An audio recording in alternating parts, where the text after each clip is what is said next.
Perfect. There you go. Great. So yeah, we'll have each presentation, and then Afzal will serve as our discussant. So he'll field questions and also kind of summarize a bit about what we've heard in each presentation. So let's do introductions first, and then we'll do each presentation and then questions. So I'm Sarah Strader. I'm the executive director of Two Rabbits, which is an organization that partners with a Cameroonian nonprofit to do community-based homegrown preschool programs for Indigenous communities there. And so I'll be talking about how we have adapted a social-emotional learning measure to our context. Over to you, Nell. Hi, everybody. My name's Nell O'Donnell Weber, even though I'm listed as Harvard Alumni for Education. My Zoom account for that as well. I'm currently an independent consultant, and I'm going to be talking about a project that I'm working on with World Education on parental beliefs and behaviors in Jordan today. My research area of expertise is on the parental role in early education and early childhood development, broadly speaking. Great. Over to you, Afzal. Hi, everyone. My name is Afzal Habib, and I am the co-founder and chief imagination officer at Kidogo.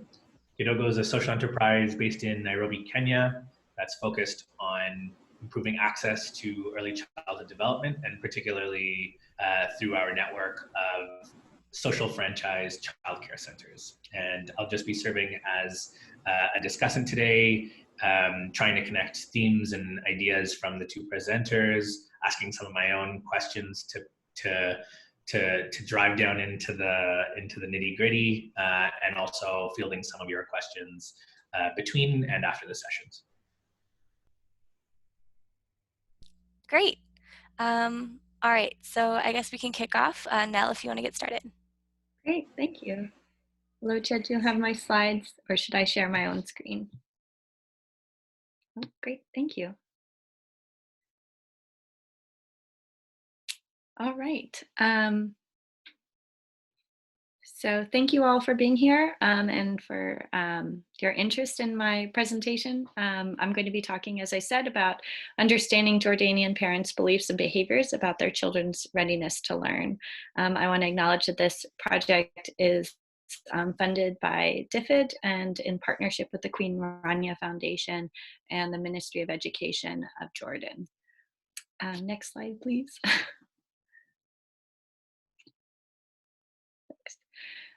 So the project is a research project with the aim of gathering insights that will inform the design of an effective program to support the development of new behaviors for parents that build readiness to learn abilities of their preschool children.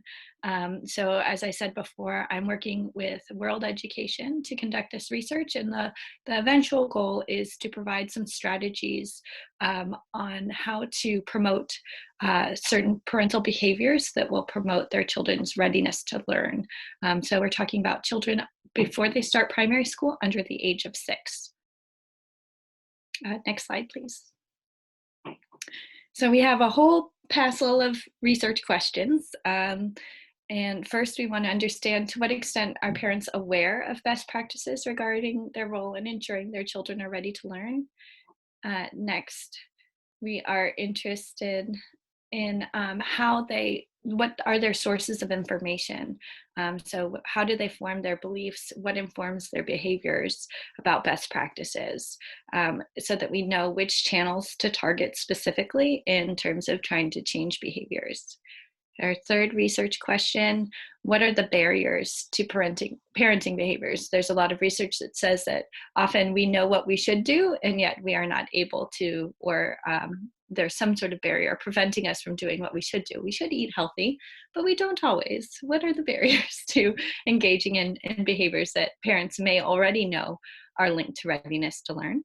And then what are the drivers that are linked to behaviors for readiness to learn? So the flip side. And then how do parents differ? How do the barriers and the drivers, that's the next research question, vary across different types of parents? And I'll talk a little bit about our hypotheses on how the variation might play out in Jordan. Research question 6. How did the drivers vary? And then research question 7, please. And then what issues need to be should we consider for a parenting campaign? So that based on research questions 1 through 6, how should we design a parenting campaign? Before I describe the study in greater detail, I'm going to take a moment to talk about the context. Could I have the next slide, please? So I'm sure you all know where Jordan is, but some of the key features of the context that we've been thinking about on this research project are the fact that there's regional instability, that Jordan itself is a very stable country compared with many of its neighbors. And there's a significant refugee population. I think UNHCR estimates that there are 89 refugees per 1,000 inhabitants of Jordan, which is, I think, the second most refugees per 1,000 inhabitants in the country. And the majority of refugees are in urban areas and live in poverty. Over 80% live below the poverty line. And interestingly, 51% of Syrian refugees in Jordan are children. So there's a significant young population of Syrian refugees in Jordan. Another interesting feature of the Jordanian context is high unemployment. This has been a pervasive problem. There's also high underemployment, and the employment rate for youth is particularly high, particularly young women. And this may seem kind of tangentially related to parenting behaviors, but I think that it's possible that we will see some differences based on employment status in the formal and informal sector, especially when we're looking at gender differences on parental behaviors. Yeah, approximately 40% of young women are unemployed. And overall, half of the population is under 24. So it's a country with a demographic youth bulge. So Queen Rania Foundation, our key partner on this project, did a national early childhood survey just a few years ago, and they found some very interesting things. They found that 80% of mothers believe that preschool education is more important than education in the home during the preschool years. They also found that 50% of mothers believe that agreed that parental care at the home has a limited impact on child learning outcomes. 40% of mothers reported that no one in their family read books to their young children, and 65% reported that they had no children's books in the home. And for those of you for whom early childhood is a particular area of interest, you might know that there's actually a lot of evidence that shows that early education in the home and the relationship that children have with their parents and adult caregivers is incredibly important for later learning. And while preschool is very important as well, that the home factors often eclipse preschool factors in terms of preparation for readiness to learn, preparation for school entry. So my plan for this presentation back when I submitted a proposal however long ago was to talk about the results, but we don't have any results right now. There were some delays that had nothing to do with the current global health situation, but then we were just about to start collecting some data a few weeks ago when everything had to be put on hold, just like everywhere else. So instead of sharing results, I will be talking about the research process, which I hope is not too boring.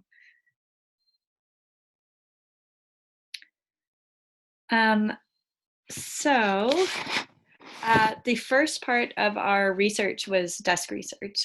So we wanted to set to build a common understanding among all the members of the research team and its partners about the international research on parental beliefs, the relationship between parental beliefs and parental behaviors and activities, best practices for promoting readiness to learn.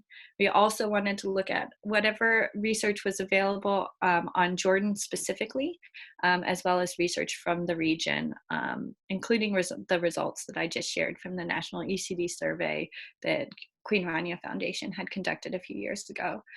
So we set this common definition that included a series of skills as well as some approaches to learning or dispositional characteristics that the international research as well as research in the region suggests are important for school entry.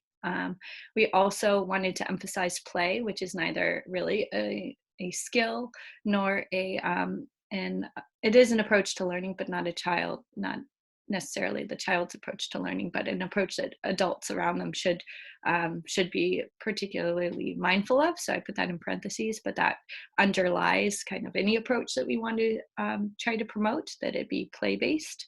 And we wanted to look at, as I said before, what role do beliefs have in behaviors, and how are beliefs shaped, because that's a key factor that we're going to consider as we think about phase 2 of this project, which will be designing some sort of social marketing campaign or social campaign to promote behaviors. And as you might not be surprised to find, there was fairly limited research on what readiness in Jordan and the region looks like and what strategies have been successful. But we were able to find some really, really useful research that I'll mention in a few slides later, especially for helping us decide which instruments to use for our study. So desk research was the first phase, and then the second phase, we were hoping to do some qualitative research. Prior to the big data collection, we wanted to do just a small scale qualitative study with 30 prototypical households. So we were going to try and target, say, a Syrian mother with 5 children, 2 of whom are within the target age range, and a Jordanian father, who maybe is underemployed with 1 child or so. So we were going to pick these prototypical households and conduct a 60-minute observation and a 50-minute qualitative interview. The observation, we wanted to be naturalistic, not experimental. We were using the home instrument, which has been used in lots of different countries. I could not find evidence that it had been used in Jordan before, but it has been used in Morocco. That was the closest I could find. So we made our own adaptation of the home, which is home observation, measurement of the environment or something like that. I can't remember what the acronym stands for, but it is what it sounds like. It's a home learning environment measurement instrument. And then directly after the 60-minute observation would be a fairly long interview, about an hour, 50 minutes is what we estimated, of semi-structured questions. It uses items from home and from a couple of the other studies that I mentioned before that did take place in Jordan and in the region that were incredibly helpful in thinking about what kinds of questions are the right ones to ask. And the goal of this portion of the study was to get some more detailed data, some qualitative data to uncover some things that we maybe haven't thought of yet, and overall to inform our national survey, which I'll talk about next. We were hoping that this phase of the research was going to help generate closed-ended response items that would uncover additional avenues to explore and test a few of our hypotheses on where the variation is among behaviors, and also what is the range of behaviors. So the big part of this research, or the big data collection method, next slide please, is going to be a national survey. It's going to be nationally representative. It will focus specifically on Jordanian and Syrian families, although there are lots of other nationalities represented within that are residents of Jordan, but we were particularly going to focus on Jordanian and Syrian families. Now, this 11,000 number 11,000 households will be surveyed. The actual sample will be smaller. We've gone back and forth quite a bit on how big this survey is going to be, and I hope this is the most up-to-date number. I was just trying to check that. But it's going to be a pretty large survey, large sample size. Next slide. We are really interested in not just what mothers believe, but fathers as well. One of the drawbacks that Queen Rania Foundation mentioned, or limitations that they found with their 2015 ECD study, which is really excellent, is that it only targeted mothers and did not target fathers. But we know from the research that the father's role can be incredibly important. And so we definitely want to have fathers. So a mother or a father will answer the questions for the household. The design of this survey is still in process. We were, as I said, hoping to revise the survey based on the results of the observation and interviews. All of this is currently up in the air, but we're coming up with a plan, I think, tomorrow morning on how to proceed. The survey is structured with mostly close-ended responses to make analysis easier. And here's a brief plan of our what we plan to do for analysis. So of course, we'll have some descriptive analysis. We're hoping to be able to develop composite indicators. So like these 3 items on the survey, for example, point towards like reading behaviors, for example, or these 5 really showed a disposition towards play-based learning or something like that. We also plan on doing bivariate analysis, looking at mothers versus fathers, urban versus rural, SES, and then we're going to hopefully be able to generate some explanatory models. So how much of the variation is explained by one particular type of belief or one particular demographic characteristic or multiple demographic characteristics. We're hoping that, through this process, we'll have a really good idea of how to work with parents to promote readiness to learn. So right before I close, I just want to share just some of our early hypotheses on what is resulting in variation in parental behaviors in Jordan. We have a hunch, and some of the prior research suggests that the size of the family could play a big difference. There are large families in Jordan, and with finite resources, the amount of attention that can be devoted to any one child might be different based on the size of the family. Size of family is often also correlated with SES and with some other kind of more intangible family characteristics.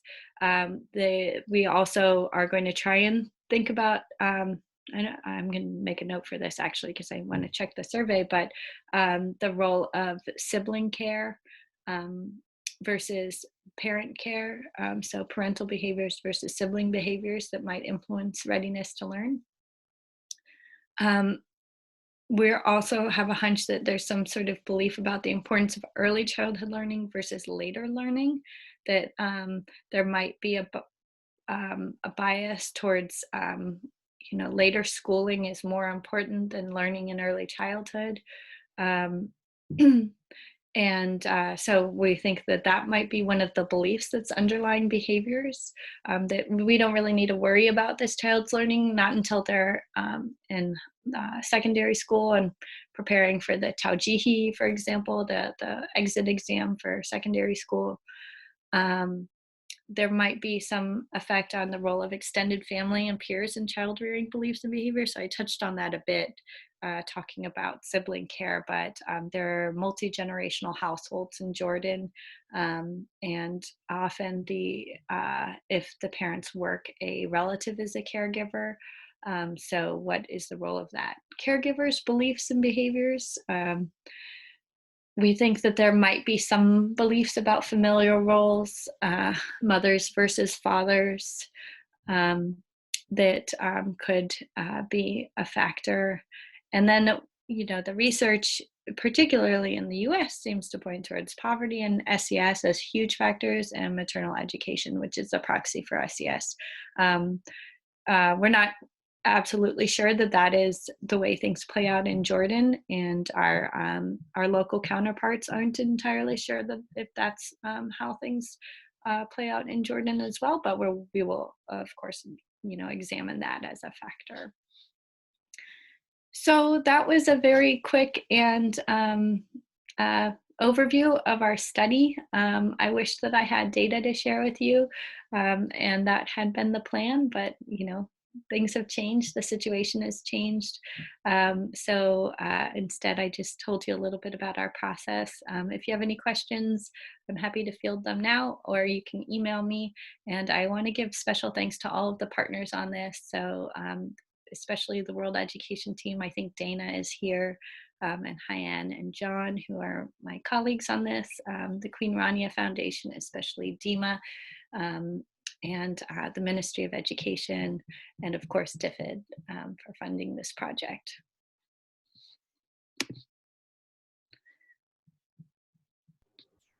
All right, so if anybody has any questions, I'm happy to answer them.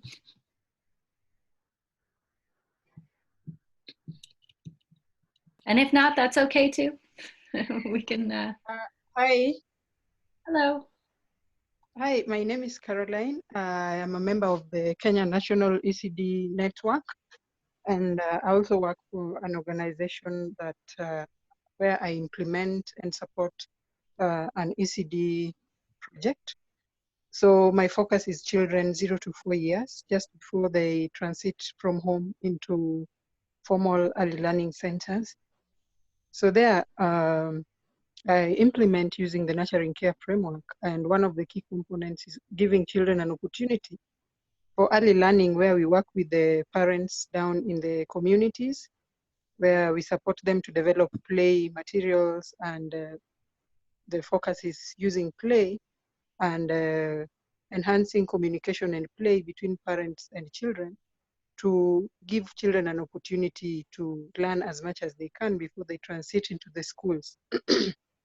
So thank you very much for your good presentation, and I was really thirsty for the findings, but unfortunately now with the corona situation. Now my interest would be in the finding, how other like not necessarily parents of the child, but extended family members would affect or would contribute to the opportunities for early learning.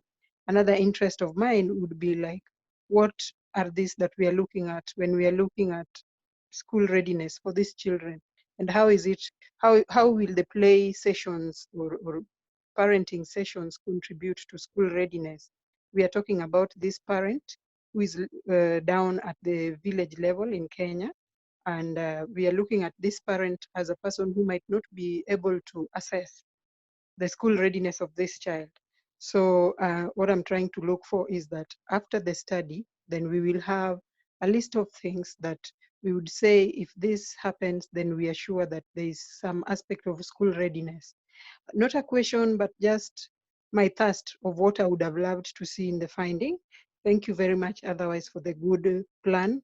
And I wish that Corona dies very soon so that we move on with the plan. Thank you.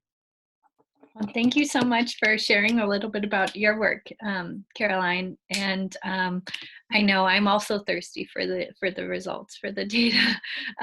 So I feel your pain. And this question of indicators of school readiness, and how can you help parents to maybe have a checklist, something simple that they can easily track their child's progress in terms of school readiness. I'm working on a separate project that's going to hopefully do some of that, but I might be able to share some resources with you. So feel free to email me. Okay, thank you very much. I don't know if maybe through Afzal, I will get your email address so that I'm able to check on that at a later stage. Sure, I'm happy to share. And it's also on the PowerPoint slide. So maybe when we project it again, Alodia, we could, Carolinda, you can, oh, it's also there in the chat bar. So multiple different. Oh, yeah. Okay. Great. And then, I'm sorry, go ahead. No, go for it. It seems like there's a question in the chat box. Elodia has said, are there ECD classes embedded in primary school? Is there a kindergarten within primary schools? What's the linkage with primary school? So they have, that's a great question. They have what they call KG1 and KG2, so kindergarten 1 and 2. I think starting at 4 years old, but it's not everywhere, and it's not compulsory. And so and there's been some discussion, I would say, about how what the actual usage rates of KG1 and KG2 are. But that's one of the things that we're including on our survey, is to get another sense of how many children are accessing KG1 and or KG2, and what are the factors that help parents to decide whether or not to send their children to kindergarten. Prior to that, there are official child care centers and unofficial child care centers, just like in most every country. And so we're also going to try and have a better sense of utilization of those resources versus parental care, sibling care, and extended family care, especially for those that are too young for KG1 and KG2. Yeah, does that answer? Yes, it does. Thank you very much. I also have a question. I was wondering if you could talk a little bit about how you plan on using the data. So what will it look like to go from that data to design programming? That is a good question. And to be honest, we are contracted to create a final report based on the national survey and based on the research process that I just described. And then we will hopefully be contracted to assist in the design phase for phase 2, which is designing that national campaign. But we're not there yet.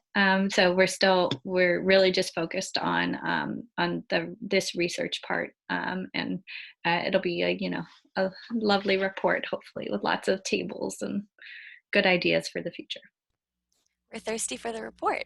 I have another question too. In your review of the literature and understanding of the context in Jordan, I was wondering what you might have found about the role of siblings, because I think that breaking up kids by age group and ability groupings is it's like not a very natural setup, and we do that in school, but it's not necessarily how kids naturally learn. And so I've always been curious about the added value of older siblings, and ways that parents can do multiple age group activities with kids, especially now that kids are all at home. Did you find anything interesting about that?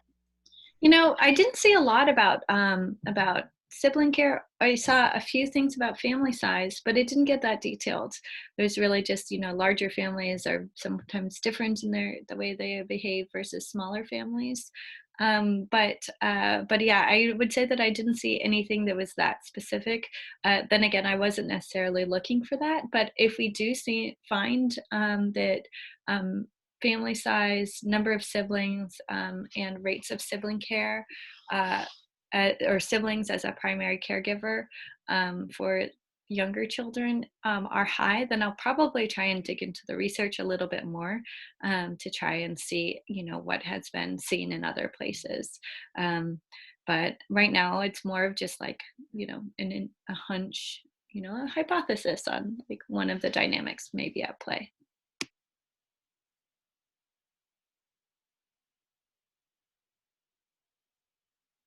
Great. Any final questions for Nell before we switch on to Sarah's presentation? Either in the chat bar or you can raise your hand.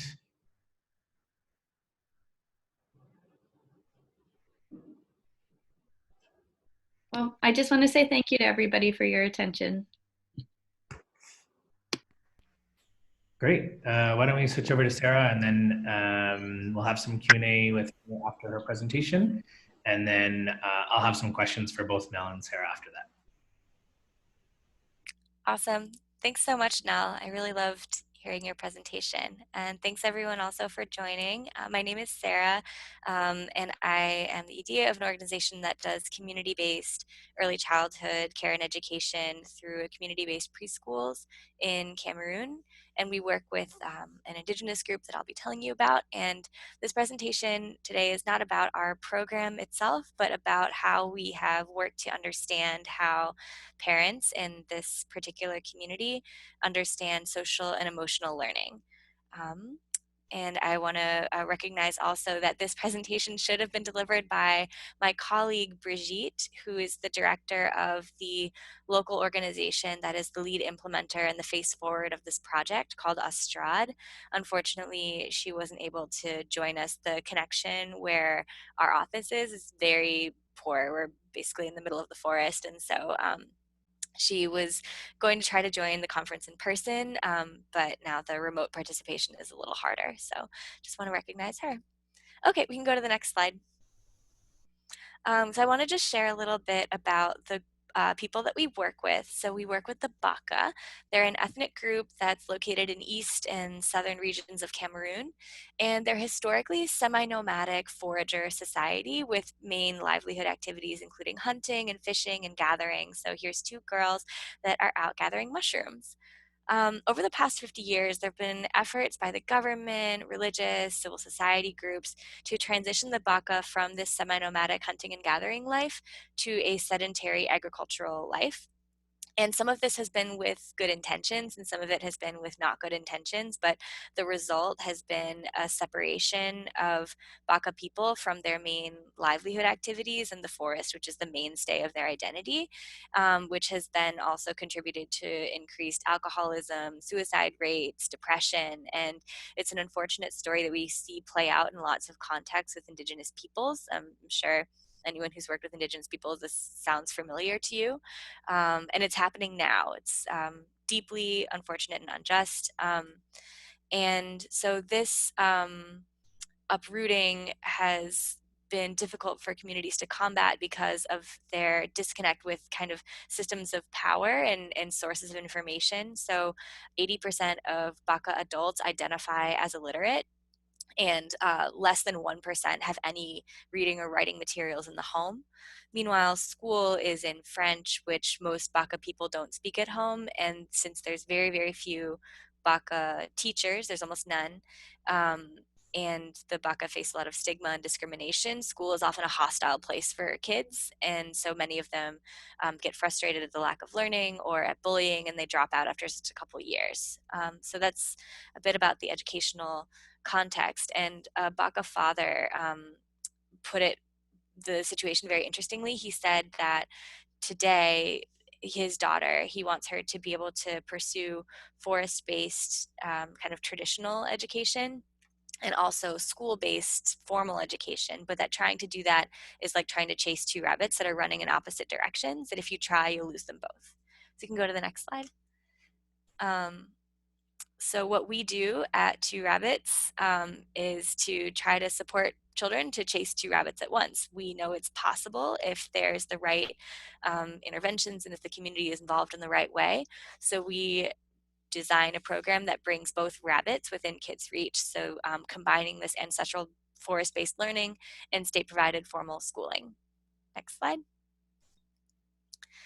So what we do is we mobilize Indigenous communities to create homegrown preschool programs that honor their language and their culture and also prepare children for success in the classroom and beyond.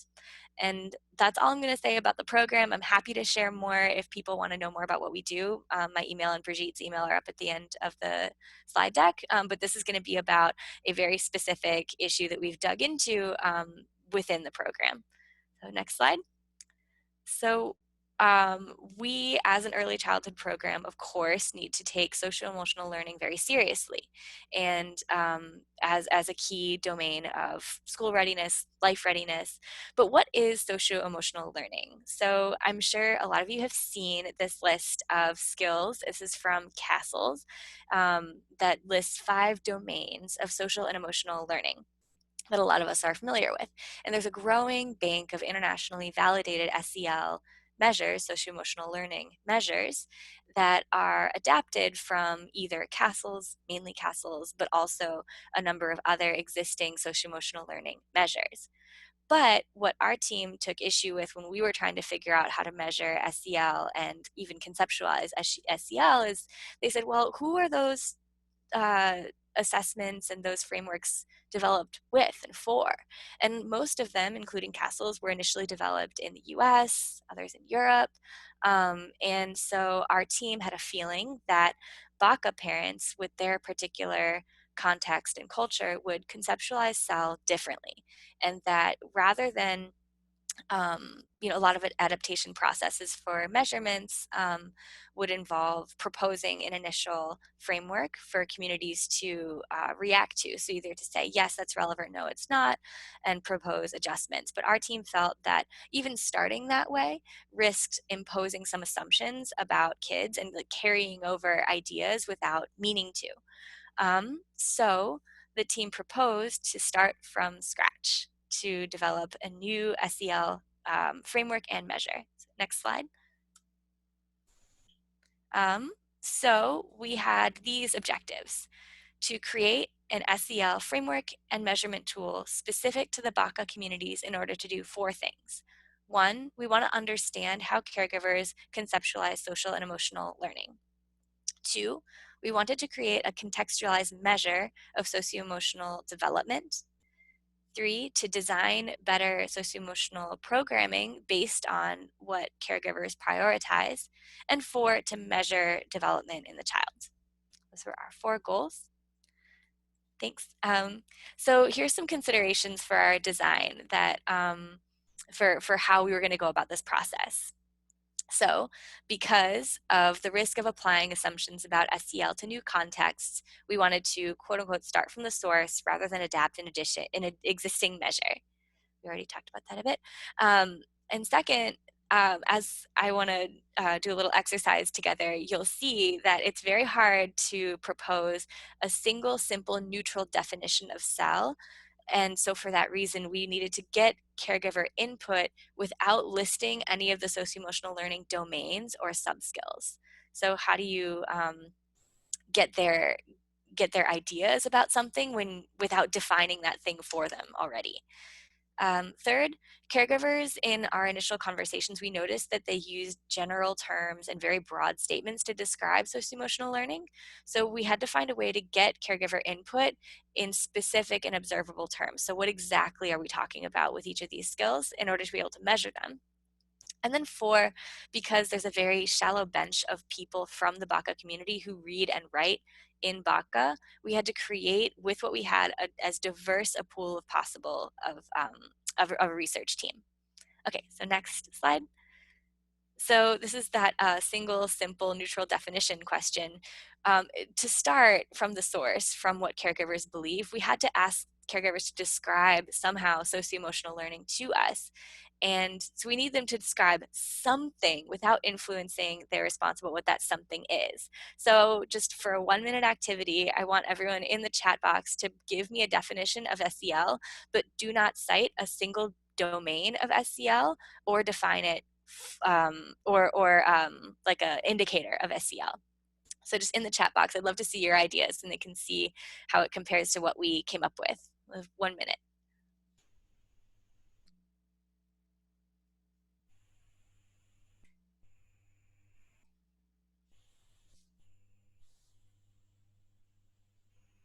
Come on.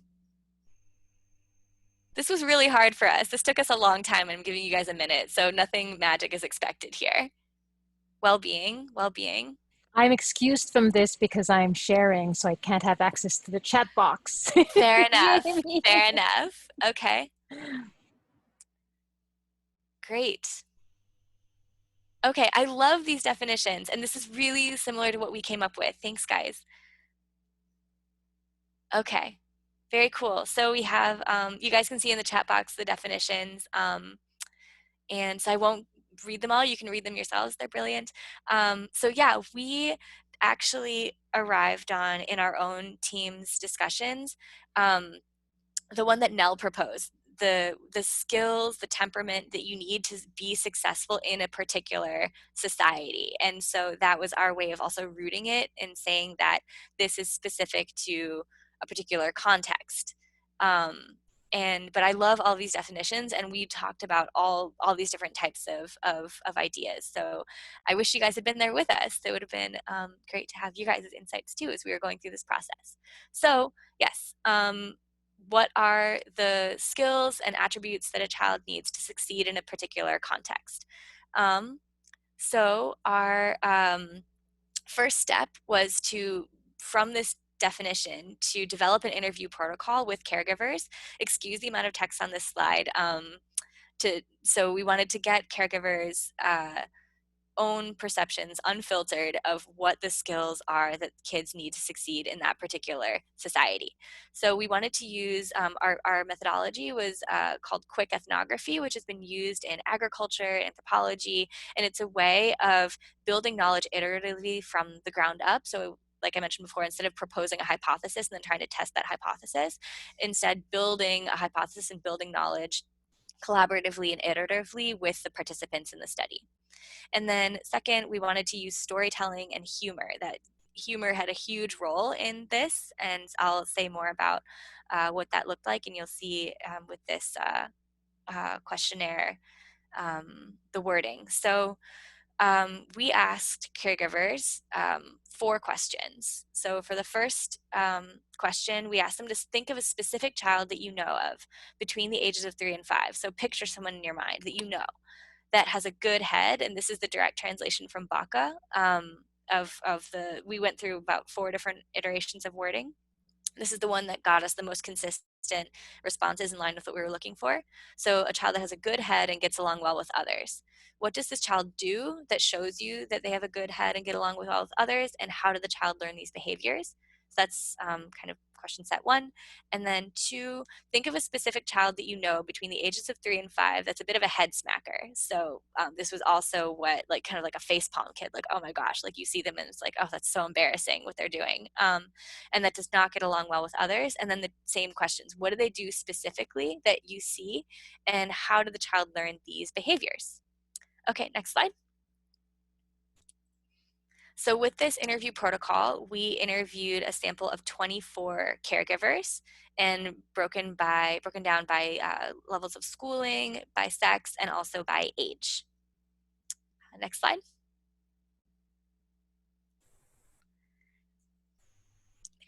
So our next step then was to identify themes that came out of these interviews. So each of the members of the research team, which I should have said, I'm sorry, the research team was 2 individuals from the Baca community that read and wrote and spoke Baca, and then 2 that grew up in the Baca community and read and write and speak Baca, but are not Baca themselves. And all of them were staff members at Estrad. So each of the team members did a vertical read through, so the interview from start to finish, and then horizontal read through, so each question across each interview of each of the 24 interviews. And then on their own made a list of themes that came out for them, things that they noticed. And then we create a joint list of themes together. Okay, what did you notice? What did I notice? And those became our initial domains of SEL development, very initial. And then we took the transcribed interviews and cut each sentence into a strip and sorted those strips into piles into the themes. So at the end of this exercise, we had positive and negative indicators of mastery or non-mastery of each skill, of each of the themes, and the themes were our initial domains. And this was a very iterative process, lots of reorganizing, crossing out the definition of the themes, creating new ones, combining them, until in the end we had this proposed initial set of domains and indicators of SEL.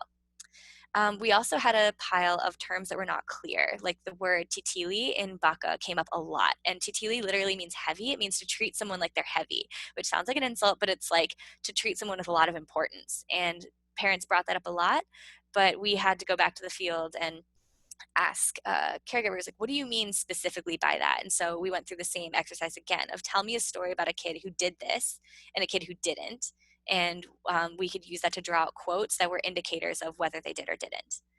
And then at the end of this exercise, we wrote a title, a description of the domain, and then a list of indicators of mastery or non-mastery of that domain. Next slide.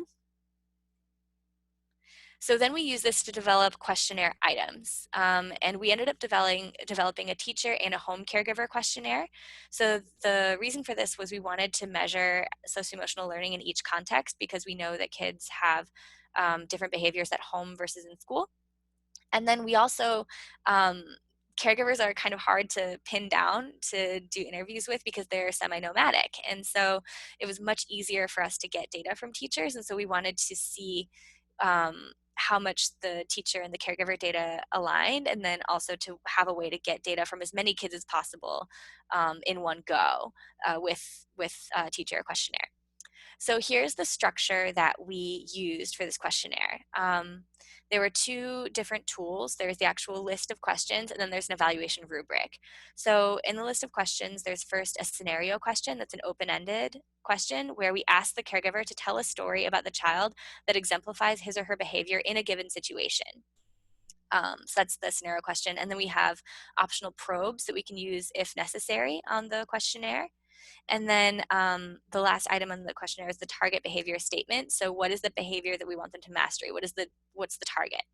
And at the end of the caregiver's story, the evaluator assesses if the child has mastered, partially mastered, or not mastered the skill, the target behavior, or if the caregiver doesn't know. And the evaluation rubric includes descriptions of child behavior at each level of mastery and drawn from interviews with caregivers, so those indicators that caregivers offered us. So asking open-ended questions, the reason we structured it this way is because our caregivers aren't used to rating things on a scale of 1 to 10. They're not used to, checking the yes/no box on a lot of these, kind of broader, fuzzier ideas. So storytelling was something more familiar to them, and it allowed us to get way more honest results. If we started off by asking caregivers, yes or no, does your child do this or that? And they always said, my child does the model behavior. Because everyone's child is an angel, of course. And so we found that asking them to tell stories about situations we were able to tap into humor, and we got a much broader spectrum of behavior about the child. And we asked them specifically to describe typical child behavior. So not the extreme, not a story that just makes you laugh, but something that exemplifies how they are normally. And so this allowed us to give then a quantitative rating on a scale to a qualitative response from the caregiver. Next slide. Here's an example of what this looked like, translated from Baka to French then to English. So item number 13 was about helpfulness. So the situation prompt is, tell me about what your child does when someone needs help. And the target behavior statement is the child helps others in need, and we can mark it as mastered, partially mastered, not mastered, or no response / don't know. So here's the evaluation rubric at the bottom. Tell me about what your child does when someone needs help. That's the prompt. And if the child has mastered the skill versus partially mastered versus not mastered, the child who's mastered it reacts immediately without being asked. The child who's partially mastered helps friends first, doesn't always help people who aren't their friends, but will help if you ask, but only if you ask. And then not mastered, the child refuses to help even if you ask, and they'll see someone who needs help and they won't do anything. And those are drawn right from caregiver interviews. Next slide. The next step was then to validate the wording. So we asked each caregiver each item, and we asked them to say it back to us in their own words. And then we repeated steps 1 and 2 with rephrasing until we arrived at a caregiver kind of like restatement of the prompt in their own words that aligned with the intention of the question. And then we did steps 1, 2, 3, not only with the behavior statement, not only with the question itself, but also with the target behavior statements to make sure that we had a common understanding of what those mean. And I just love this picture. This is one of the mothers who was working with us to do the validation. And her daughter is particularly naughty in our program. And so she had the funniest stories about what her daughter does. And I think it just shows like the caregivers really enjoyed going through this this process, and teachers also. Okay, next slide. This is the kind of exciting part. These are the initial domains and subdomains of socio-emotional learning that came out. So a lot of these will look familiar. A lot of them do match CASELs, and a lot of them really don't. A lot of them are new. So there are 5 buckets. So a child should be able to make and maintain positive relationships with others. They should be generous, helpful, considerate, and polite towards others. And then each of those 4 points has indicators underneath it that came from caregiver interviews that help us to say, okay, what is generosity? They should be obedient, meaning listening to others and contributing to work in the home. They should be conscientious, so considering the impact of their actions on others and also thinking before acting to anticipate their impact of their actions on others. They should be peaceful, respecting other people's property and other people's bodies, so not stealing, not hitting, and they should respect elders. They should be polite, obedient, attentive, and helpful specifically towards elders. And so a lot of these, are familiar from SEL. I feel like the conscientious one makes me think of self-awareness from CASELs. But respecting elders, I've never seen that show up in another uh, measure. So next slide. Our next step was then to pilot the tool in the field to do psychometric analysis.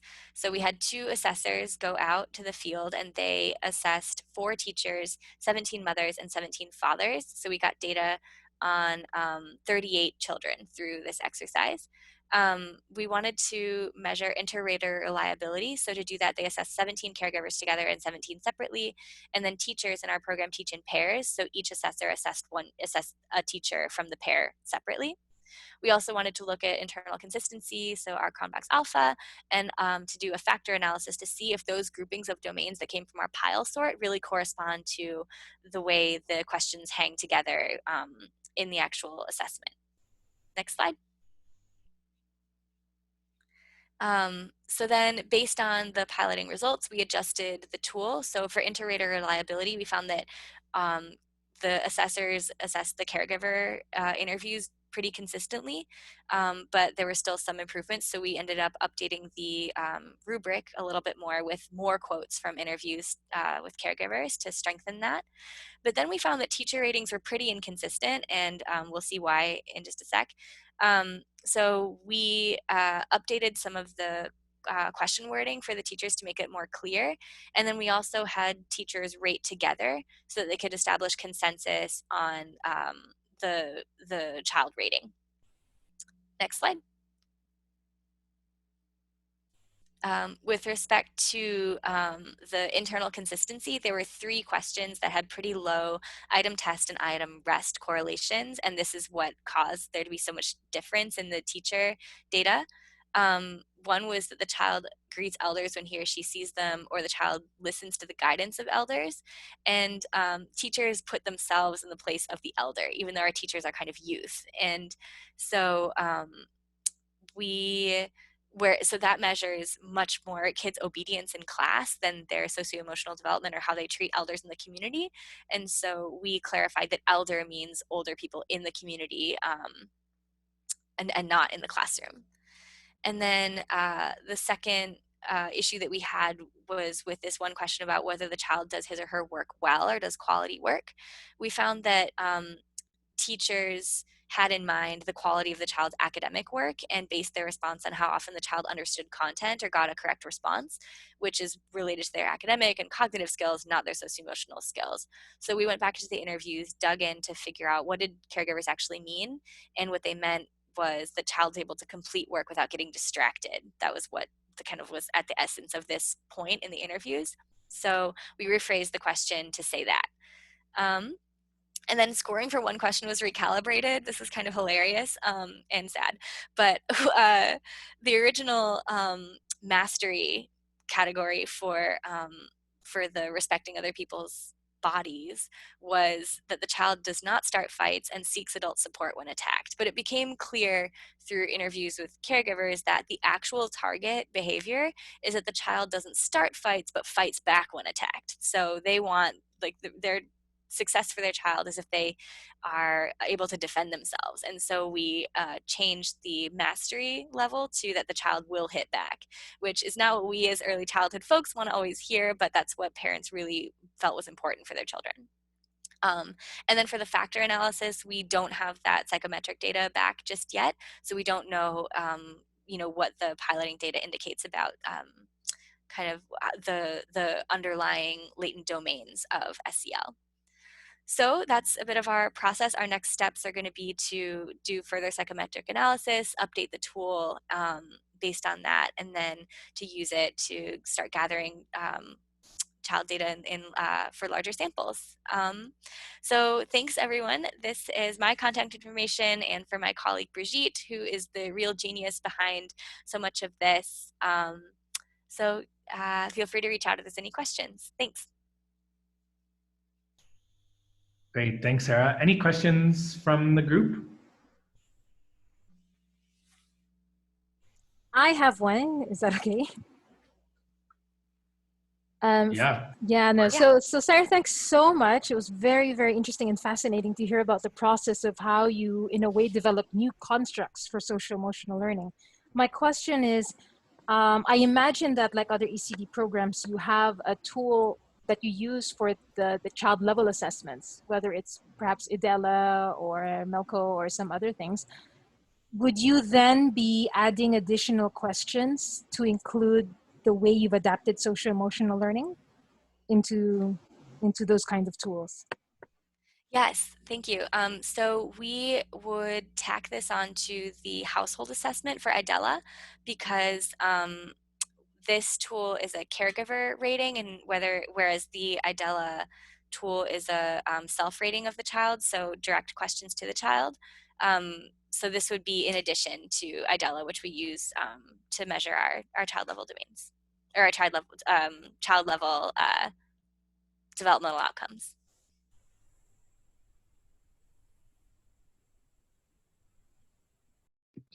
I have a question too, Sarah. Yeah. First of all, really wonderful. I think that this work you're doing is really fantastic and so important to properly contextualize for the BACA community. And your process sounds really, really rigorous. And I'm wondering whether your process is for developing this instrument was based on trial and error, or whether you had used some sort of model. And then also, are you going to publish this? Thanks. So we did a lot of background research on methods, kind of like anthropological methods for developing an assessment tool, and we landed on quick ethnography and a couple of studies that have been done using that method. And one in particular that was really useful was about measuring resilience in Afghanistan, and they used a similar approach to get indicators, so stories, using storytelling to get indicators of resilience that were particular to a certain context and a certain type of trauma.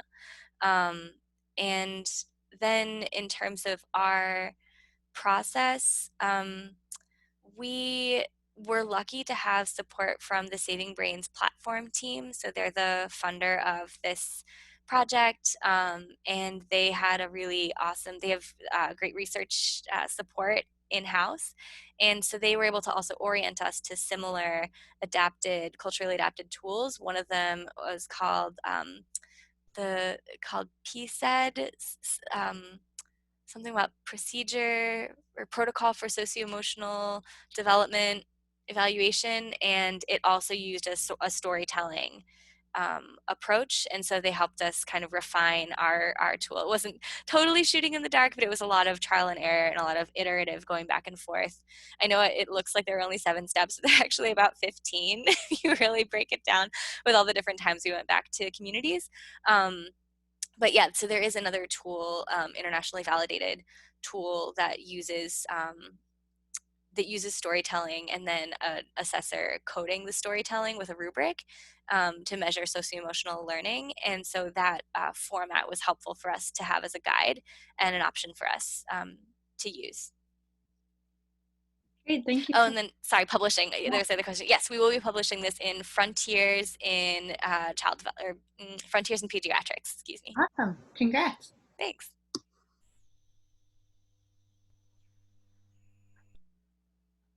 Great. Any other questions from the group for Sarah? Feel free to type your questions in the chat bar or to unmute yourself. Maybe while we wait out those, I can start diving in if everybody's okay with that. Thank you both for these presentations. They were both really fascinating and I think gave me a few things to take back to our own programming at Kidogo and integrate in our own work. Sarah, a few questions to start off with you. I think, in our own work at Kidogo, we often think about adapting for local context. There's numerous tools out there for whatever you want to measure. And one of the things that we often bring back is this idea of comparability. And sometimes when you create something that is, very locally relevant, it doesn't become appropriate for comparability. So how did you and your team think about the trade-off between making something that's very locally relevant, but compromising on not necessarily having the comparability against other tools, or how have you tried to bridge that gap? Yeah, thank you. I think so. Our going back to kind of the objectives going into this, we wanted to create our tool not just to measure socio-emotional development in children, but also we wanted to understand how caregivers view socio-emotional learning, and then to use that to design better programming ourselves. And so I think for us, if the purpose was to be able to compare our children's growth in SEL to other cohorts of children or in other programs, I think that we probably would have taken another route. But because we wanted to use this information to strengthen our the quality of what we're offering and to make sure that we're really being responsive, the comparability wasn't as much of a priority for us.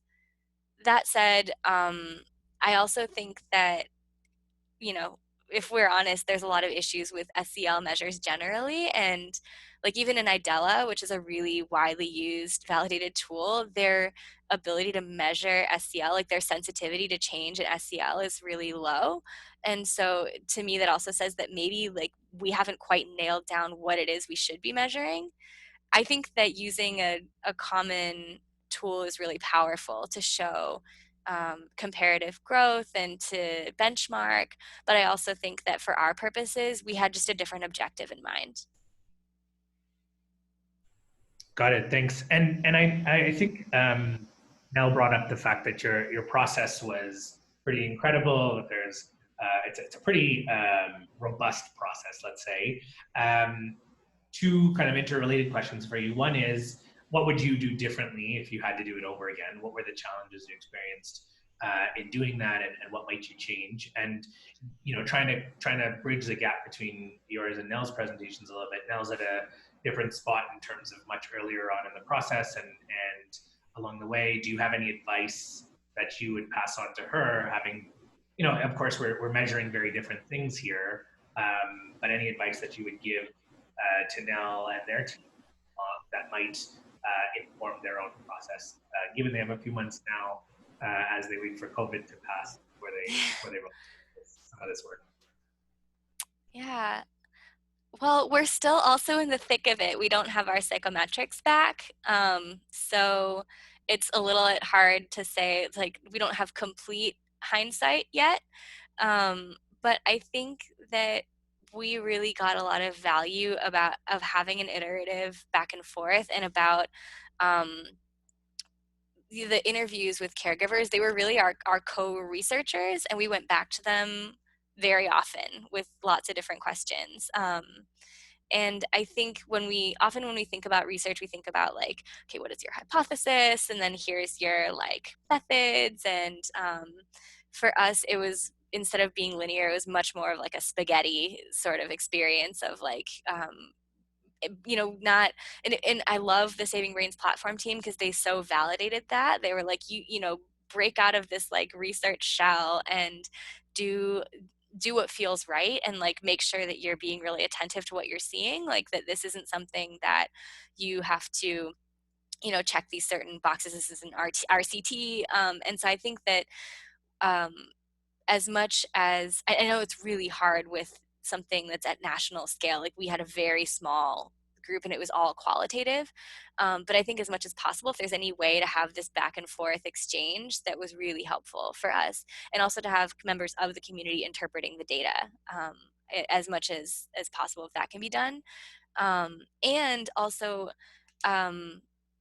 we were able to be attentive not only to what kinds of things we're asking about, but how we're asking. So using storytelling was much more accessible for caregivers, and they didn't feel like they had to, you know, to like completely reinvent how they think about their child, and they were able to be honest. So I think that, yeah, just trying to incorporate some flexibility and exchange into the process is what I would recommend. And in terms of hindsight, I do wish that the team, those 4 people, we were so interested in just like organically getting at information from the source without biasing it, that we didn't do, I don't think that we did as much research or like expose them to as much research on other cell tools from the beginning. And so I think that maybe them having some more background would have been helpful. Great. Yeah, and I think that advice would be helpful not only for Nell, but I'm sure a lot of us who are on the call right now. Nell, just to flip over to you for a few moments, I think you know, one of the questions that came to my mind was in terms of your research objectives, you very distinctly lay out that we're looking for the barriers to parents and the drivers of parents' behavior. And I wonder if you have hypotheses about those two things coming in beyond some of the hypotheses you have around, you know, number of children or family size or things like that. What would you know, what are your hypotheses? Have you had any kind of any time to work with your partners to highlight what you think some of those things might be that come up as barriers to drivers? Yeah, I think that one of the challenges that we are facing as a research team is one that, you know, I think Sarah has addressed really well by her close relationship with the local community, is that we are trying to rely on our local partners for greater insight into contextual factors that will give us our hypotheses. But for various reasons, I think they've been reluctant to do so. And so we're really thinking about this in an exploratory fashion, that we're trying not to well, we don't have that many hypotheses. I think from international research, I think that, and from just some knowledge of the context, because I've worked in Jordan in the past, and another member of our team lived in Jordan for several years, that, for example, the stress experienced from displacement is going to be a big factor for Syrian families. I think that stress in general, the stress of unemployment and underemployment, are going to be barriers. I think also there's not a very strong indigenous children's publishing industry in Jordan, so there aren't a lot of children's books available. There are some, but they're expensive, so it's costly. So if you're thinking about shared book reading as a really key home behavior that is linked to school readiness, that's going to be a factor, that there just aren't that many books available, and the books that are available are expensive. And then I think that this thing that we pointed to before, that they did find in the previous early childhood survey, that parents, for whatever reasons that we don't exactly understand, but this is true in lots of places, they value later schooling more than early learning. And so that will require maybe an education campaign or some sort of shift in mindset to understand that the research actually shows that the early childhood years are so incredibly important relative to later schooling in terms of long-term success in school and in life. But yeah, I think we're coming into this without too many hypotheses and trying to take a really open approach and first understand the range of behaviors, and then also try and see what is preventing certain behaviors and what is driving them. And it'll be a real shame. One of the options that I think that we're going to discuss tomorrow is scrapping the qualitative portion in the interest of time and given the situation. And I think that that's going to be kind of sad if we do that, because I think that we were going to learn a lot about the barriers and drivers from that process. But no research is perfect, and we're going to have some serious limitations, I think, no matter what, but especially if we have to scrap that portion of the research. Yeah, sorry, that's it's too bad to hear. Maybe as a follow-up to that, I think one of the things that you presented very strongly in the context portion is the status of refugees and the huge youth bulge and unemployment of young women. How are those factors influencing the way you're rolling out the research, and what are the adaptations or factors you're taking into account with regards to refugees, youth bulge, and unemployment in particular? Well, I'd say that we're starting to think about who's going to be in the homes when we actually have the enumerators go to the homes, and how that's going to affect the sample that we eventually get. And I bring that up in response to your question because it has to do with unemployment and also displacement to some extent. So are we going to find lots of young women in the home and they're the ones available to answer the survey because they're not employed? And our goal is, of course, to have 50-50, approximately males and females responding. So I think that we're thinking about that now and how that is going to affect our results. In terms of the refugee issue, they're mostly located in urban areas. And so we're trying to think about sampling weights to ensure that we have the range of types of families, but also that we have sufficient statistical power to draw some strong conclusions from the data. So those are in terms of thinking about the design of the project. In terms of what we think is our dynamics at play, I think that, as is the case almost everywhere in the world, that women are primary caregivers, and so there's a lot of reasons why there's higher female unemployment. Some of them might have to do with cultural norms, but also caregiving needs. I think that we might also see differences by age of parent at the age of parent at birth of first child. So we talked about this youth bulge. Are people waiting longer to have children? I haven't actually looked at the demographics on that, but we think that older parents are going to be have different behaviors, and that's usually correlated with SES and education as well. If you're not pursuing higher education and you're not employed, maybe you start your family earlier.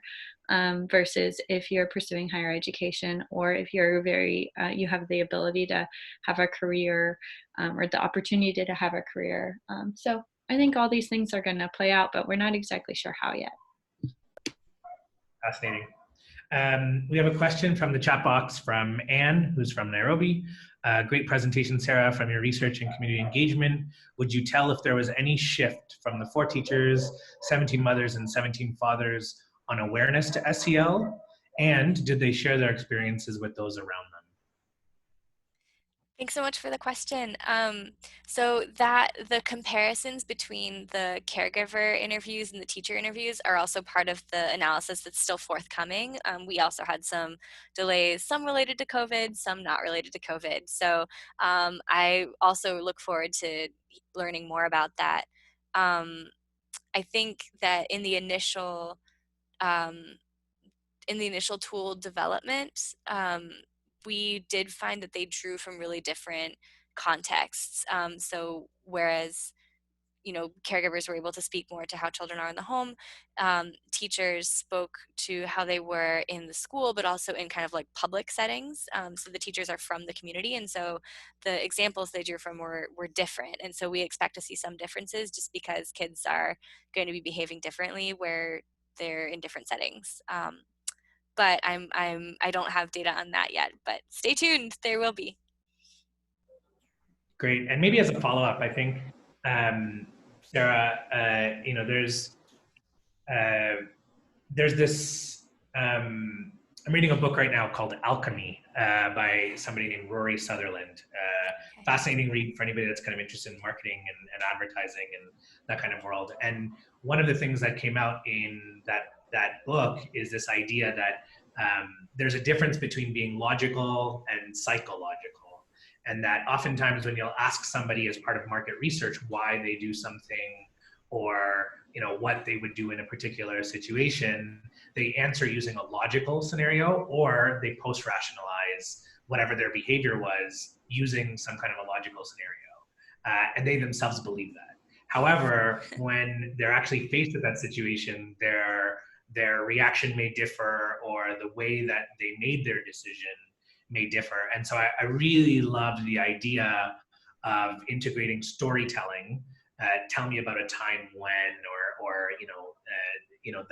that idea, or even using words like good head or head smacker, trying to get this idea of like eliciting people's emotions into their responses as opposed to just a logical factor to that. So I found that really fascinating. I guess kind of a tangential here, but how now will you take this SEL tool, the learning that you've had from it, and integrate it into the rest of the programming with regards to Two Rabbits? What is the results now as you think about applying what you've learned into your work day to day? Yeah, thanks. I think that's such a great point, and just generally people don't I'll be talking about this tomorrow when we talk about our coaching tool, about how people's behavior comes first and then their mindset. So like they will behave in a certain way and then rationalize that. And you can't really ask them, you can't ask someone to change their mindset or convince them of something differently. It's through behaviors that mindsets may change, if they're going to change at all. Um, and so that's tomorrow's session on coaching that we'll talk about. That is like our channel for encouraging our teachers to adopt good behaviors.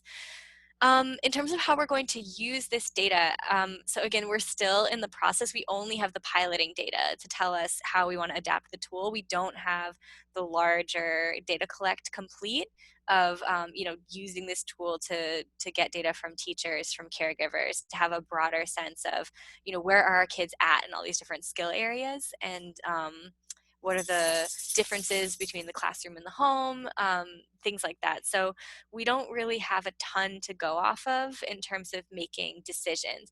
But already in our curriculum, we're integrating a lot more of just the themes that came up. So integrating a lot more about respect for elders and about being immediately like observing other people's needs and responding to them. So that's showing up in our stories. We do use interactive audio instructions. So we have a lot of like recorded scenarios, kind of Sesame Street style. And so that's coming out also. And then we're going to be, well, it was hopefully planned for July and I hope we can still do it, but we work with a group of Baka musicians to make educational songs, and our initial educational songs were all like counting songs, colors, more like kind of academic concepts. But now we're going to do a whole series of kind of like, if anyone was like a Mr. Rogers fan, or Daniel Tiger is like the latest iteration of that, of these songs that give kids a socio-emotional toolkit of how to like these refrains that give them something to go to when they're in a situation that might cause them stress, or a joyful situation, basically creating a suite of educational songs focused on socio-emotional skills. So that will be an outcome once we do the broader data collect, and something that we have tentatively planned once travel is allowed to happen again. Very cool. Also, in the same vein, Ubongo Kids has a lot of really great material for social emotional learning, both audio and visual content. So good to Google them or YouTube them, I suppose. Yes. For everybody else. I'm just being cautious of time. We got about 4 minutes left. Alodia has a question for Nell in the chat bar. I'm not sure if you saw that. I may have missed this, but do you also have questions digging deeper into some gender norms in early childhood, both in terms of how adults view themselves as actors in their child's development, father versus mother, and the child's process of learning? Yeah, we have we're interested in understanding, yeah, as I said before, the differences between mothers and fathers, and how mothers and fathers, their expectations for their children. I think that our preliminary desk research shows that parents have high expectations for both girls and boys, in terms of their schooling and learning. I think that there's a chance that we might find kind of more traditional gender norms in the more rural areas, but that's not something that seemed like a huge factor yet, but we definitely are curious about that. I think we're wary of imposing stereotypes on Jordanian culture and thinking that that it's going to be more traditional than maybe it actually is. But we are definitely going to be looking into that, and so we plan on analyzing the data according to whether the child is a girl child or a boy child, and whether the respondent to the survey is a mother or a father, so that we can see, do fathers treat boys differently or girls differently? Do mothers treat girls differently or boys differently, or have different expectations regarding early learning and the parents' role in it, and then their expectations for future educational attainment.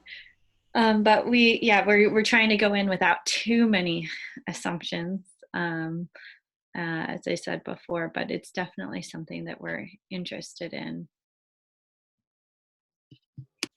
Great, thanks.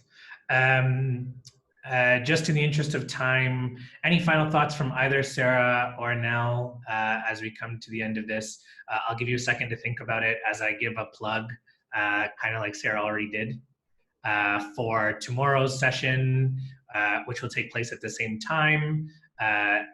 Two of the people on this panel will also be there, myself and Sarah, as well as Alodia, who's been generously sharing her Zoom link with us.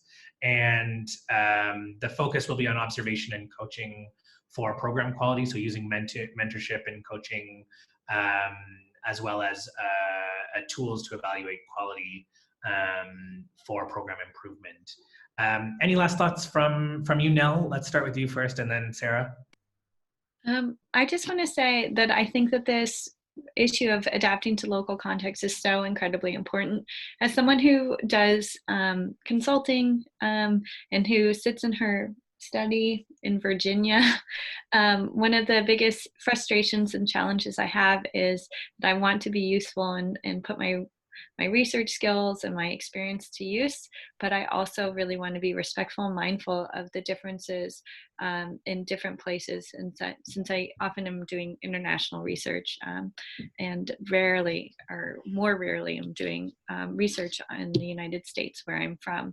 And so I think that raising these issues of contextualization and being really mindful of community goals and community needs is so incredibly important. Just a reminder that nothing is value neutral. No question is value neutral, and no question comes without some sort of assumptions. So I really appreciate Sarah putting this panel together and your thoughtful moderation and discussion, Afzal, and just thinking about how we can all be I guess, useful tools for other people's ends, I guess, for local communities' ends. Great, thanks, Nell. Sarah, any final thoughts? Yeah, I want to echo what Nell is saying, and that our ability to the best we can, reflect the different contexts we work in is so important, and especially in early childhood, because early care is so sensitive and very, very similar across different contexts, but also very different. So I appreciate this opportunity to kind of share about how we can do that. And I also want to put in a plug for Nell as someone who's been really just one of the most thoughtful and conscientious sounding boards for Two Rabbits. It's really helped us think through a lot of different things. So really mad respect for her expertise also. And just a huge thanks for everything she's done with us. And to thank also everyone who's taken time out of their day to participate. We're really bummed that CIES got canceled, but so glad that now this once closed event is kind of exploded open and we can share it with so many more people digitally. So thank you guys for joining. Yeah, wonderful. I think this is the closest we're going to get to a virtual group hug. So I think Alodia has promised to place this recording on YouTube, and we'll share it with those of you who have left your email addresses in the chat bar. Again, hoping everybody can join us tomorrow. Thanks to all the panelists, and thanks to everybody else who's joined. Looking forward to seeing you tomorrow. Cheers. Thanks, everybody.